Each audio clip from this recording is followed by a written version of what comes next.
ईमानदारी पर कहानी। ईमानदार लकड़हारा। यहाँ पर हम कुछ ईमानदारी की सच्ची कहानी बता रहे हैं।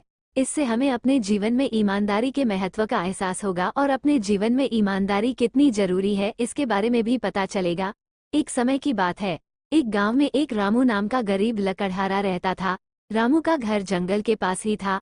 उसके पास एक लोहे की कुल्हाड़ी थी, जिससे वो जंगल में जाकर लकड़ी काटता था और शाम को काटी हुई लकड़ियों को शहर में जाकर बेचता था। लकड़ी काटकर वो जो भी धन कमा पाता था, उसी से अपने घर का गुजारा चलाया करता था। जिस जगह में रामू लकड़ी काटता था वहां पर एक नदी थी। एक बार वो नदी के पास वाले पेड़ से लकड़ी काटने लगा और उसी वक्त गलती से रामू की कुल्हाड़ी नदी में गिर जाती है। ये देख रामू जोर जोर से विलाप करने लगा। रामू को रोता हुआ देख वहां पर नदी की देवी प्रकट हुई। उसने रामू से पूछा कि तुम क्यों रो रहे हो। रामू ने बताया कि मेरी कुल्हाड़ी नदी में गिर गई है और मेरे पास दूसरी कुल्हाड़ी भी नहीं है। अब मैं लकड़ी कैसे काटूंगा। नदी की देवी कहती है कि तुम चिंता मत करो, मैं अभी तुम्हारी कुल्हाड़ी ढूंढ लाती हूँ।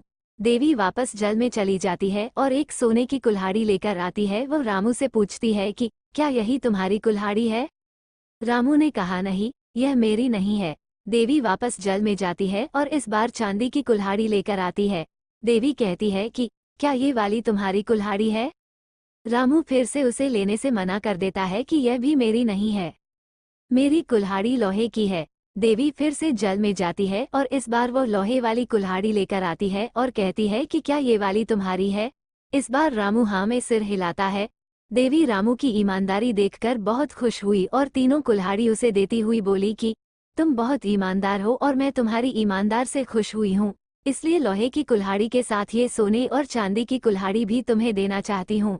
रामू वह तीनों कुल्हाड़ी ले लेता है और बहुत खुश होता है। रामू देवी का धन्यवाद करता है। सीख। यदि हम ईमानदारी रखते हैं तो कभी हमारा नुकसान नहीं होता है। राधे कृष्णा। आपको ये छोटी सी कहानी अच्छी लगी हो तो सब्सक्राइब, लाइक, शेयर करें। धन्यवाद।